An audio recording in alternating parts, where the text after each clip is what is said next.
Well, I'm going to welcome everybody to Grand Rounds and the much-awaited Dr. Magee's Grand Rounds on Interstitial Cystitis. Unfortunately, had previously been canceled, so we're all eager to hear what she has to say. Hopefully, Conway will be able to join us soon. Good, your mic on? It's on. Okay. Thank you all for joining us today. We're going to talk about interstitial cystitis, also known as bladder pain syndrome or painful bladder syndrome. And just some objectives that we're going to go over. We're going to review the history and the definitions. We're going to review the clinical features, discuss the diagnostic modalities, discuss treatment options, and then I'm going to share some available resources for the patients. So nomenclature is a pretty controversial issue. There's no proven evidence that any bladder inflammation or cystitis exists, nor is there any evidence that the interstices of the bladder have any abnormalities. So some entities have preferred to use the term bladder pain syndrome or painful bladder syndrome. But nonetheless, it is a debilitating condition for those afflicted with it, which greatly impacts their quality of life. The pathophysiology is not well understood, and it's very much a diagnosis of exclusion. This is a quote that was initially made to describe fibromyalgia, our favorite diagnosis, but some have found it also can apply to interstitial cystitis. It resembles a constellation of stars. Its components are real enough, but the pattern is in the eye of the beholder. So just a historical perspective, interstitial cystitis was first recognized as a pathological entity during the 19th century. In 1836, Dr. Joseph Parrish, who was a Philadelphia surgeon, reported on 3 cases of severe lower urinary tract symptoms in the absence of a bladder stone in an 1836 text that he published, and he termed the disorder tic douloureux of the bladder, which means painful bladder spasm. 50 years later, Skene coined the term interstitial cystitis, which he described as inflammation that has destroyed the mucous membrane partly or wholly and extended to the muscular parietes. And these may be some of the earliest descriptions of interstitial cystitis dating back to 1836. In the early 20th century, at an American Neurological Association meeting, Hunter reported on 8 women with a history of suprapubic pain, frequency, nocturia, and urgency lasting an average of 17 years. And he's the one who drew attention to the disease, and the red bleeding areas that he described on the bladder wall came to become known as the Hunter ulcers. This is because that in the early 20th century, some of the best cystoscopes gave very poor lit views of the fundus of the bladder, so it's not surprising that when he saw red petechial areas on the fundus of the bladder that they looked like ulcers to him. But this led to, for the next 60 years, urologists looking for these ulcers and then failing to make a diagnosis of interstitial cystitis when they didn't see them. In 1943, Hand authored the first comprehensive review of the disease, reporting 223 cases. And then Walsh coined the term glomerations in 1978, which described the petechial hemorrhages that were seen. It was around this time that attention began to turn away from looking for an ulcer to make the diagnosis to the concepts that symptoms and glomerations at the time of bladder distension under anesthesia were the disease hallmarks, and that the diagnosis was really more one of exclusion.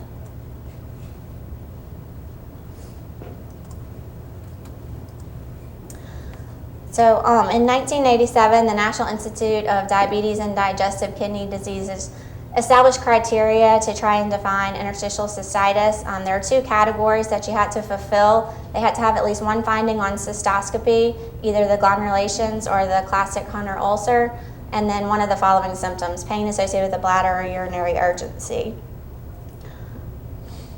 And then they had a slew of exclusion criteria. Despite the fact that this criteria was intended to be used for research purposes, it became widely used to diagnose the condition. And since then, the clinical utility has really been challenged.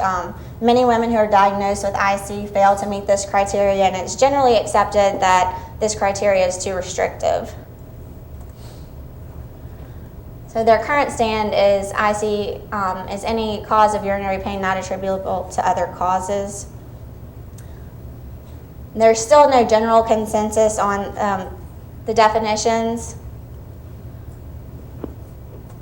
The International Continence Society describes IC as a complaint of suprapubic pain with bladder filling, accompanied by other symptoms such as increased daytime and nighttime frequency in the absence of obvious infection or other obvious pathology, whereas European Society prefers to use bladder pain syndrome to describe pelvic pain, pressure, or discomfort perceived to be related to the bladder lasting for 6 months or more and accompanied by at least one other urinary symptom. And finally, the American Urological Association and Society for Urodynamics and Female Urology describe interstitial cystitis as an unpleasant sensation perceived to be related to the bladder, lasting more than 6 weeks in duration in the absence of infection or other identifiable causes. So because this diagnostic criteria vary, it makes establishing prevalence very difficult and is likely very underestimated. Self-report studies estimate the prevalence to be 850 per 100,000 women. Medical billing data have been queried to determine the prevalence based on physician-coded by ICD-9 codes, and that yields approximately 197 per 100,000. The RICE study, which is the RAND Interstitial Cystitis Epidemiology Study, it's a NIH-funded study. It's the most comprehensive of its type. Concluded that between 2.7 to 6.5% of U.S. women are afflicted with interstitial cystitis, and that equates to about 3.4 to 7.8 million U.S. women. And what this number means is that IC is actually more common than multiple sclerosis and lupus.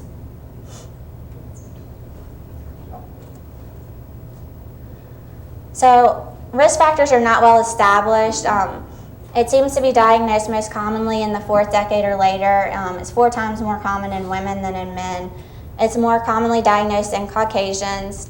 There may be a genetic component as shown with greater concordance between monozygotic twin pairs than dizygotic. And it frequently coexists with some chronic pain conditions such as fibromyalgia, IBS, Sjogren's, vulvodynia, and that may be because there's a systemic dysregulation in some patients. Little is known about etiology and pathogenesis. Any of several inciting factors may cause it, and several pathological mechanisms have been proposed. Studies in which patients underwent bladder biopsies have shown urothelial abnormalities. These are some of them: altered bladder epithelial expression of HLA class 1 and 2 antigens, decreased expression of uroplakin and chondroitin sulfate, and then altered cytokeratin profile towards one or more squamous cells. The one that's most generally accepted is that there's an altered integrity of the glycosaminoglycan layer of the bladder. So here you can see that the glycosaminoglycan layer that normally lines the urothelium and renders it impermeable to solutes. So defects in this layer can cause the irritating solutes to penetrate the urothelium and activate underlying nerve and muscle tissue, and it can promote further tissue damage, pain, and hypersensitivity. And this is just a schematic showing that the disrupted gag layer can lead to degranulation of mast cells that can release histamines, cytokines, vasoactive, and nociceptive mediators. Then the bladder afferents become sensitized, and its inputs from these afferents are then increased at the dorsal horn, and this leads to hyperexcitability at the CNS level and pain perceived at the visceral organs. Other mechanisms that have been proposed are defects in the TAM horsefall protein, which is just a glycoprotein in urine. It may protect against urinary tract infections. Increased expression of IL-6 and P2X3 ATP receptors as you're involved in nociceptor activation. Enhanced activation of the NF-κB gene. This gene is involved in some cancers, immunological disorders, autoimmune disorders. Anti-proliferative factor is a lipoglycopolypeptide that's been found to be produced in the urothelium of interstitial cystitis in patients, but it's not produced by patients without it. There also may be an altered upregulation of pain sensation. So what are some of the clinical features that the patients complain with? All patients experience bladder discomfort, usually with bladder filling, and they may have relief with voiding. They may describe the pain as pressure, discomfort, bladder spasms. They may report frequency, urgency, nocturia, dyspareunia. Sometimes they may report urinating up to 60 times a day. It's important to ask why they void frequently. Patients with an overactive bladder void frequently to avoid urge incontinence, whereas patients with IC void frequently to avoid discomfort. Also, patients with IC often have a constant urge to void, as opposed to patients with overactive bladder where it's all of a sudden urge that they have. Patients may describe sitting on the toilet for hours at a time so that the bladder remains empty, or as soon as they go, they feel like they have to go again. Usually the symptoms have gone on for over 6 weeks, and it takes a long time for the patients to find a diagnosis. They may be frustrated by the time they get to you. They may have been diagnosed with frequent urinary tract infections, but if you question them, these may have been diagnosed like in the emergency room visit, and perhaps a urine culture was not sent. So they've been treated multiple times with antibiotics, not getting better. So you want to make sure that you always send a culture. A lot of patients will have periods of flares that they may be able to attribute to certain factors in the diet, stress, activities such as sex or other exercise activities, as well as worsening symptoms during the luteal phase. They may also have other chronic pain such as IBS, fibromyalgia, or even other GYN issues like endometriosis, dysmenorrhea. Physical exam, they may have tenderness at the base of the bladder or the urethral area. They may also have tightness of the pelvic floor muscles.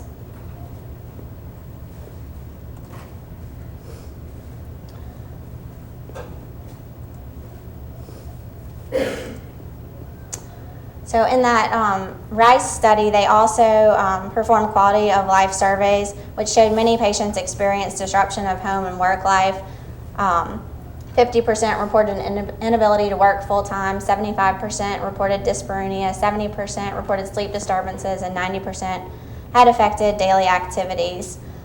They concluded that health-related quality of life in women with interstitial cystitis is worse than that of women with endometriosis, vulvodynia, or overactive bladder.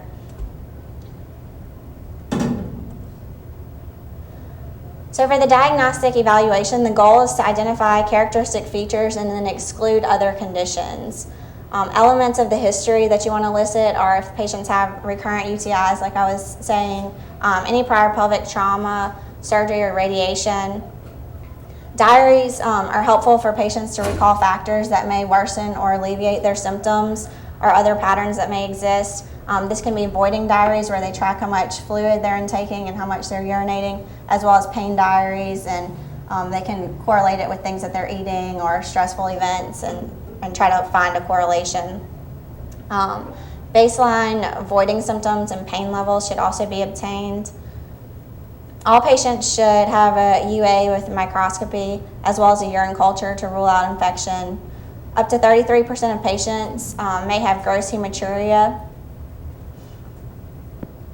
Cystoscopy is not required for diagnosis, but it is indicated if hematuria is present or if they have a history of risk factors for bladder cancer, such as exposure to dyes, smoking, age over 50, or history of pelvic surgery concerning for involvement of the bladder. And it's also good to get a post-void residual measured either using a catheter or by ultrasound to rule out bladder obstruction or neurological dysfunction, which could also result in pain. So this is the pelvic pain urgency and frequency assessment tool. This is just a questionnaire. It's not intended to diagnose or define interstitial cystitis, but to measure the severity of symptoms and monitor disease progression and treatment. And you all have this handout. It asks like how many times they go to the bathroom, how many nights they have to wake up, how much it bothers them, any issues that they have with sexual intercourse, pain in the bladder, how much it bothers them, and so on and so forth. And that screen has been used to correlate with the predictive value of, or to predict the likelihood that they'll have a positive potassium sensitivity test, which is not really used anymore. I'll talk about that in a few more slides. But basically, if they scored over 20 on that, they had an over 90% chance of having a positive potassium sensitivity test. This is another questionnaire that's designed as an outcome measure. It's just a good way to measure changes in symptoms. And both of these questionnaires are helpful to capture and follow symptoms, but again, they can't be used for diagnosis. These are some historical tests that are no longer routinely recommended that you may have heard of. The potassium sensitivity test is where you would instill 40 milliliters of sterile water into the bladder and note if there's any pain. Then you would empty the bladder and you would instill 40 milliliters of a potassium chloride solution and note if there's increased pain. Findings of increased pain during the second fill is considered indicative of bladder hypersensitivity and suggestive of IC. 80% of patients with interstitial cystitis will have pain with the potassium installation, but absence of pain does not rule it out. This test can cause severe pain without definitive diagnostic or prognostic value, so the American Neurological Association no longer recommends its use. Anesthetic bladder challenges were also previously used. In this case, it's kind of like the opposite of the potassium test. They would instill lidocaine and then monitor for symptom relief. Sometimes they also include heparin with that. Urodynamic testing has a limited role in the diagnosis of interstitial cystitis. It may be helpful if clinical uncertainty is present and you think that something else might be going on. So differential diagnosis includes other things that may cause bladder pain, urinary tract infections, things like that. Excluding malignancy is probably one of the main priorities, and especially in anybody who may have risk factors. A urethral malignancy is rare, but that also may result in bladder pain. Anybody with hematuria should undergo evaluation with urine cytology and cystoscopy to exclude malignancy. One thing we see a lot is fibroids, so any pelvic masses that are compressing on the bladder, that could also be a cause of bladder pain or urinary frequency. Anybody who has a history of surgeries, you may want to look for possible surgery complications. Erosion of mesh or suture material into the bladder wall could definitely pose a problem. And then if a patient complains of post-void dribbling, you want to think about urethral diverticulum.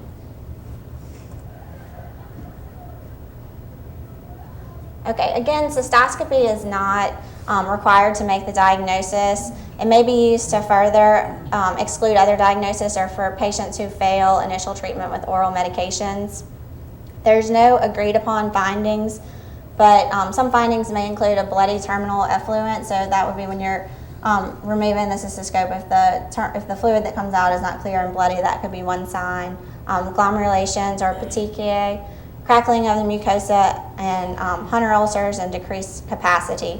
The absence of these, again, does not rule it out though. So just if you do a cystoscopy and it looks totally normal, it doesn't mean the patient doesn't have interstitial cystitis. So this is just a picture of the Hunter's ulcer. It's a reddened lesion on the bladder mucosa with attached fibrin deposits. It typically bleed after hydrodistension. Cystoscopy identifies these ulcers in only 5 to 10% of patients with interstitial cystitis. They likely cause pain due to inflammation of the surrounding areas, and fulguration of these lesions, either with laser or electrocautery, has been shown to alleviate symptoms in those that have them. And these are the glomerations. This is a non-specific finding. Any inflammation of the bladder can do this. It's just the petechial red areas. So it has limited diagnostic value. And these are mast cells that are sometimes more frequently seen on the biopsy of patients' bladders that have interstitial cystitis. So you want to keep in mind when you might want to refer to a specialist, whether it be a urologist or a urogynecologist. Anybody with gross hematuria, there may be something more serious going on. Anybody with complex symptoms, those with incomplete emptying or perhaps a neurological component, someone with prior pelvic radiation or prior pelvic surgery. And then if they don't respond to initial treatment, usually by the time they come to you, they've been suffering for a while, so you don't want to drag it out too much. So there's no consensus regarding the optimal treatment approach. This is because of a lack of clear understanding of the etiology and the fact that symptoms vary from patient to patient. There's also few randomized trials comparing the efficacy and safety of different agents, and no treatment has been shown to be consistently effective. In 2011, the American Urological Association did a systematic literature review of looking at literature from '83 to 2009 to identify peer-reviewed publications relevant to the diagnosis and treatment. This yielded an evidence base of 86 treatment articles after they applied their exclusion and inclusion criteria. They found that there's a lack of evidence to support guidelines for a diagnosis. So all of the guidelines that they give for diagnosing are just based on expert opinions and clinical principles, but they did state that there was enough data to support management of the syndrome. In 2013, they conducted an updated search and identified an additional 31 articles, and they created an amendment to their guideline in 2015. There were no changes to the diagnostic portion. It remains based on expert opinions and clinical principles. And this is the flow chart from that, the guidelines. This is the first one in 2011, and then I've also given you a copy of the updated one in 2015. The only difference is Botox moved up from 5th line therapy to 4th line therapy. And this is also the urology department across the street. They have this in their clinic, and this is kind of what they go by. So it's a stepwise approach to treatment, and we'll kind of go through the steps here. So analgesics should be used at any and all point in treatment. Pain management is one of the biggest things. Probably you're familiar with pyridium or phenazopyridine. It's a urinary analgesic. It's dosed 100 to 200 milligrams TID. It causes the urine to turn orange. One that y'all may or may not have heard of is methenamine maleate. This one has non-specific antibacterial effects. This one may be superior to pyridium because it's used in combination with other compounds. Some of the brand names, Utiracy, Phosphosol, Urex, I don't know if y'all have heard of those. But when it's used in combination with these, it gives pretty good symptom relief. The phenyl salicylate is a mild analgesic. The methylene blue has weak antiseptic properties, and the hycosamine, that's Levsin, so it has an antispasmodic component. So you get several different mechanisms of pain relief with that one. Our pharmacy doesn't carry the methenamine right now, but they can get it if y'all see a lot of patients with urinary complaints or you want to try something else, we can try to have them get it.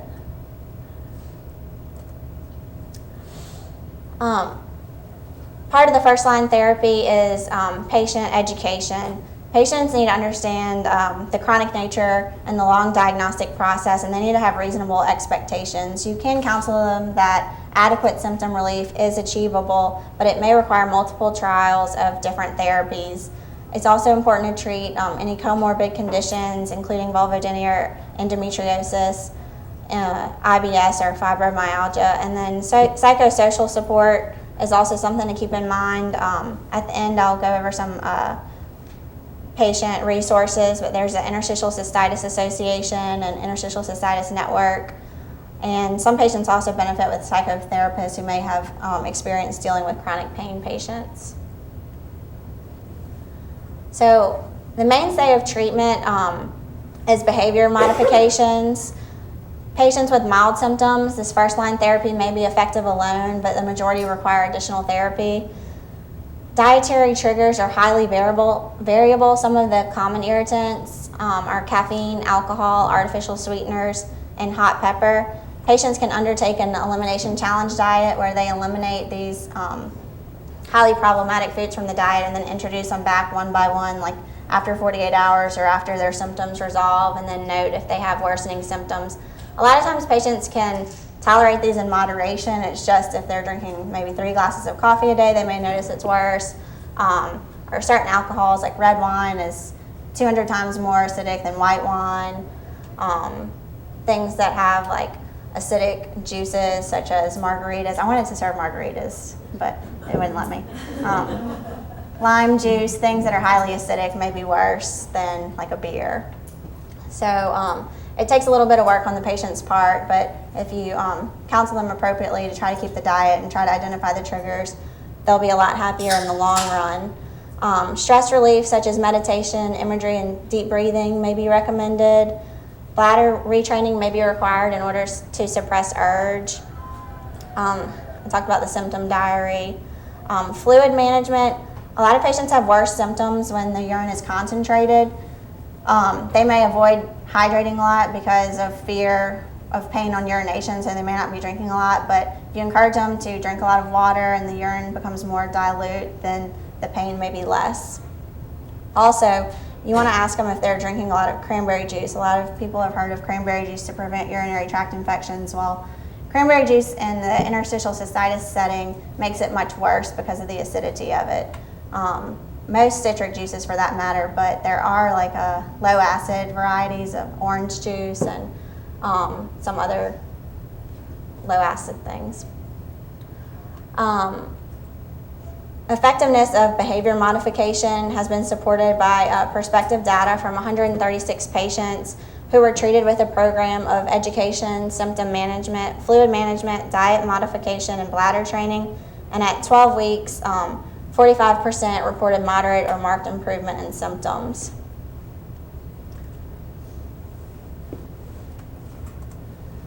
A couple other studies to support behavior modification. Shorter in 2007 reported on patients who were surveyed about 175 different food and beverages, and 90% reported symptoms associated with dietary intake, and the commonly cited items: coffee, tea, soda, citrus, alcohol, hot peppers, artificial sweeteners, and tomatoes. Additionally, Warren described 97 patients who had pain that worsened with certain foods or drinks. And then in 2010, Foster published a randomized, double-blind, placebo-controlled trial in which was looking at amitriptyline versus placebo. All of the patients underwent an educational and behavioral program that included education about the bladder, voiding strategies, fluid management, bladder training, and avoidance of certain food and drinks that were thought to commonly worsen symptoms. And what was remarkable in this study was that 45% in the placebo group were moderately or markedly improved. So second-line therapy includes physical therapy. This is because some patients exhibit pelvic floor muscle tenderness on exam, and these patients may benefit from physical therapy alone or in combination with other treatments. Physical therapy is aimed at restoring the pelvic, abdominal, or hip muscle trigger points to lengthen muscle contractures or release painful scar tissue. These patients, you don't want to encourage them to do Kegel exercises because that tightening may actually worsen their symptoms. The effectiveness of physical therapy was demonstrated in a randomized trial published by Fitzgerald in 2012 comparing pelvic floor physical therapy with traditional full-body therapeutic massage. The overall response was significantly higher in the physical therapy group, 59% versus 26%. And this study was limited to women who demonstrated tenderness on exams. The effectiveness of women without tenderness is not known. Also, second-line therapies are oral medications, and these are not in any particular order. Amitriptyline is the most widely used agent for initial therapy since effects can be observed soon after therapy is begun. It's most effective at higher doses, but those doses may be limited secondary to side effects. The use of amitriptyline is based upon the belief that TCAs have analgesic properties and also relieve depressive symptoms that may be associated with chronic pain. The typical dosing regimen starts with 10 milligrams nightly, and then you can titrate up to 25, 50, or 75. There's conflicting data about the effectiveness. A 2010 study by the Interstitial Cystitis Collaborative Research Network stated that amitriptyline did not improve global response assessment scores when compared with placebo. But an earlier randomized control trial did find superiority of amitriptyline at 4 months. And observational studies have found similar efficacy of 50 to 64%. However, adverse effects are common, up to 80% in all of these studies, but they're generally mild and not life-threatening, and basically the anticholinergic side effects. Pentose and polysulfate sodium, brand name is Elmiron.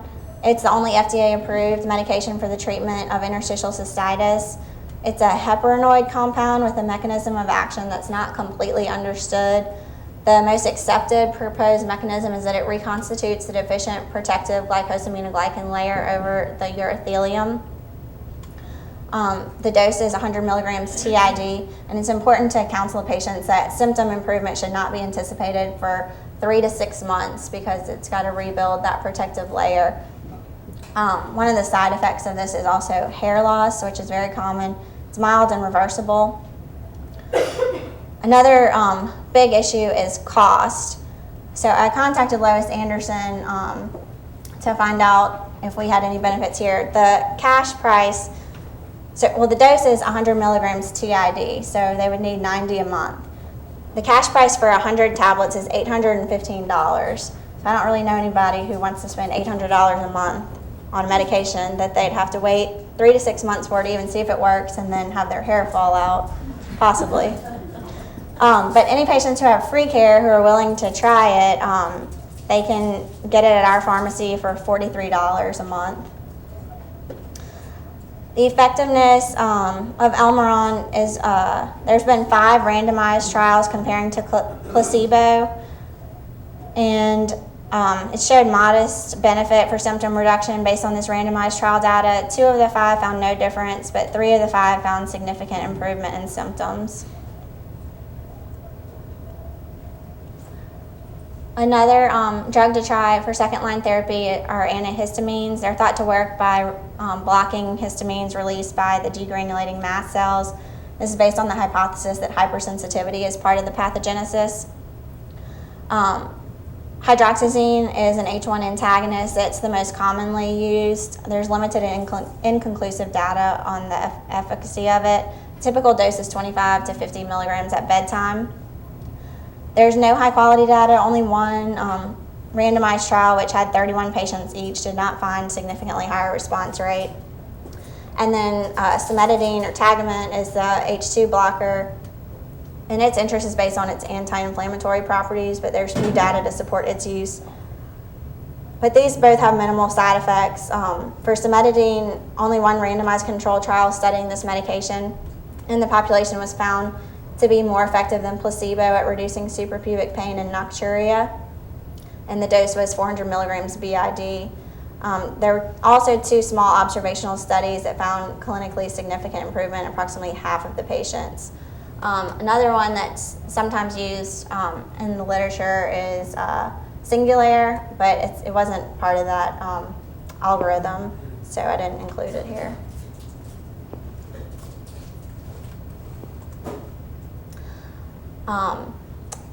Intravesical installations are reserved for patients who fail oral therapy.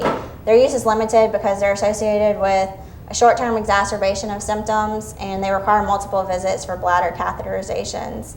DMSO is FDA approved for intravesical therapy for interstitial cystitis. It got its approval in 1997. The mechanism of action is not well understood. It's thought to have anti-inflammatory, analgesic, and muscle relaxant properties. Many patients have increased pain, urgency, and frequency initially that should improve with subsequent installations. They can't do randomized control trials because it has a very strong garlic-like odor.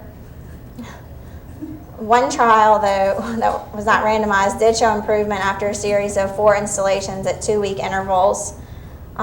Typically, they'll instill 50 milliliters of DMSO weekly or biweekly for 6 to 8 weeks, and then they may space it out every 2 weeks. But DMSO is not frequently used. What's more commonly used now is this bladder cocktail consisting of lidocaine, heparin, and sodium bicarbonate. There's no standard combo or recipe. This is the recipe that they use in the urology clinic: 7 milliliters, 2%, lidocaine, 3 milliliters, sodium bicarb, and then 40,000 units of heparin. What they do is they instill it into the bladder, and then they ask the patients to hold their bladder for 20 to 30 minutes, and then they empty their bladder. And this can be used initially weekly for 6 weeks. Some patients who may only have symptoms around the luteal phase, they may use it monthly. Adverse effects to note are urinary tract infections from the frequent catheterizations, urethral irritation, and then some have increased bladder pain. So now we're on third-line therapy. It requires cystoscopy, and it's typically performed in the operating room setting. Hydrodistension is reserved for patients with bothersome symptoms and have failed other treatment approaches or rapid progression of symptoms. It's traditionally used for diagnostic purposes, but it's also considered therapeutic. Repetitive hydrodistension can be used for patients who report sustained symptom relief for over 6 months. It's only been evaluated by a few observational studies. Some report improvement of symptoms of 70 to 80%, others only 40%. One disadvantage is that some patients experience temporary worsening, and the technique is not standardized, but usually performed using a distension pressure of 60 to 80 centimeters water for less than 10 minutes. Use of higher pressures or longer distension times has been associated with bladder wall necrosis and or bladder rupture. There's a subset of patients, like I said earlier, only 5 to 10% that had the Hunter lesions on cystoscopy, and those may improve with resection or cauterization of the lesions. Also, literature has described injection with corticosteroids, and these patients may have long-lasting symptom improvement, 1 to 2 years, and 70%. Fourth-line therapy is reserved for patients with symptoms that significantly affect quality of life, who have failed other measures, who are willing and aware to accept the adverse effects. Botox is one of the therapies. It may be combined with hydrodistension. The mechanism is likely to modulate sensory neurotransmission. There's a risk with Botox of urinary retention, and this could be especially devastating for those who have a painful bladder. So patients have to be willing and able to perform self-catheterizations. The best available data was a small randomized controlled trial where patients were assigned to suburothelial injection of botulism combined with hydrodistension or to the hydrodistension alone. And the botulism treatment resulted in moderate or marked improvement of symptoms at 3 months. And this difference was maintained through 24 months. The sacral neuromodulation is a surgical procedure with associated risks. It's not well studied for interstitial cystitis. The purpose is to inhibit detrusor action by electrical stimulation of somatic afferent sacral nerve fibers via subcutaneous electrode that's implanted usually in the region of S3.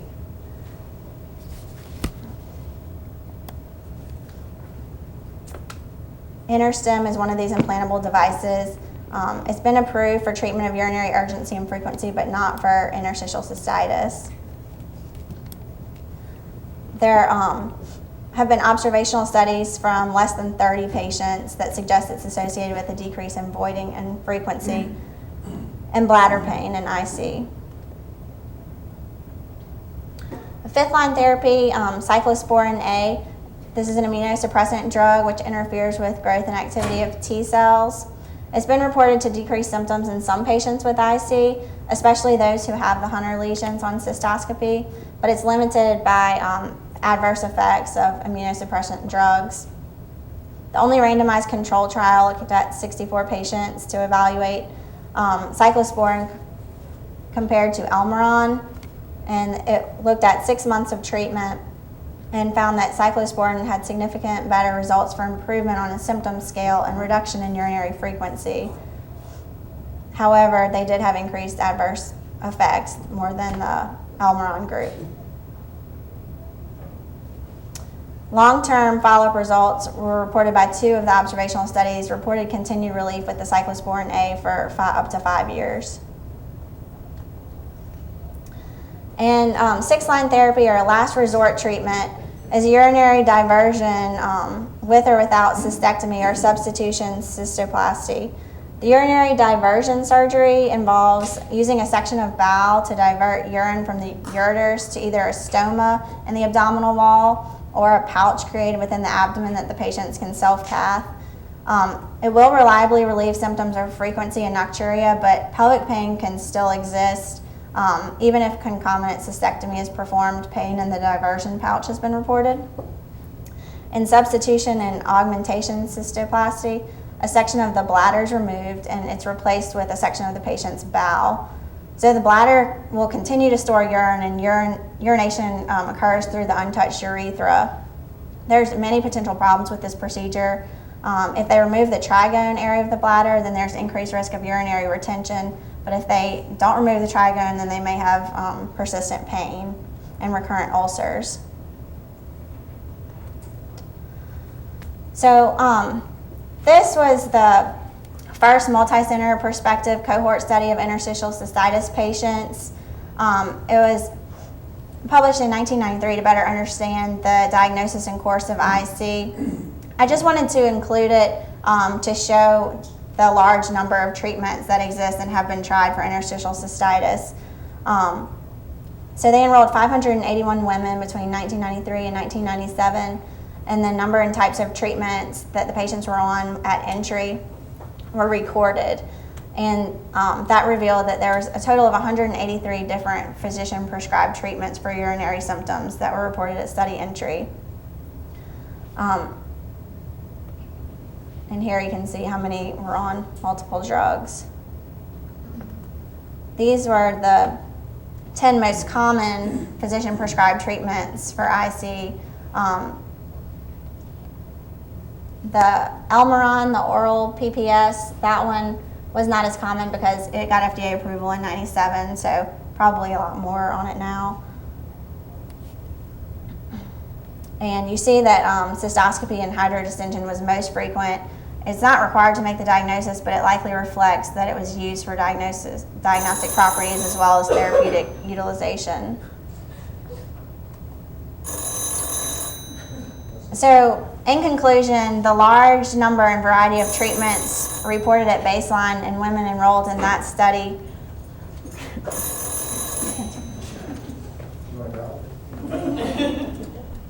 Gynecological oncology. They didn't want to talk to you. The large number and variety of treatments reported at baseline in the women enrolled in that study reflect both an absence of effective treatments and a lack of knowledge about the underlying disease mechanisms. Evaluation of current and future treatments for interstitial cystitis must be evaluated through the conduct of high-quality randomized controlled trials. Until the causes of IC are defined, the treatment is mainly directed at symptom relief, and that was shown because the 3 most common prescribed treatments in that study were hydrodistension, amitriptyline, and pyridium.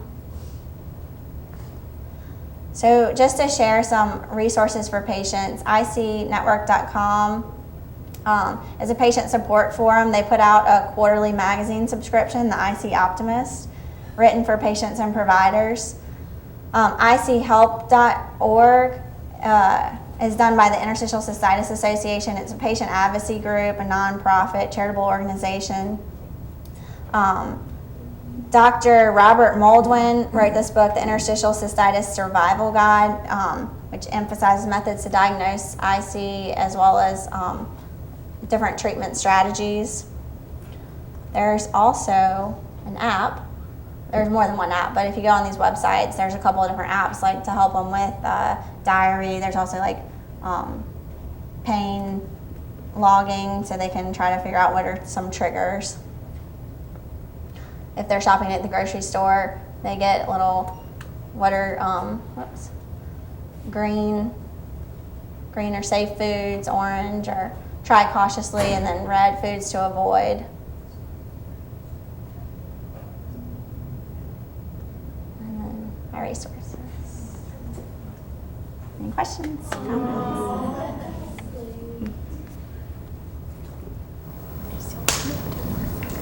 I would just like to make the comment, if you're on the 5th line treatment,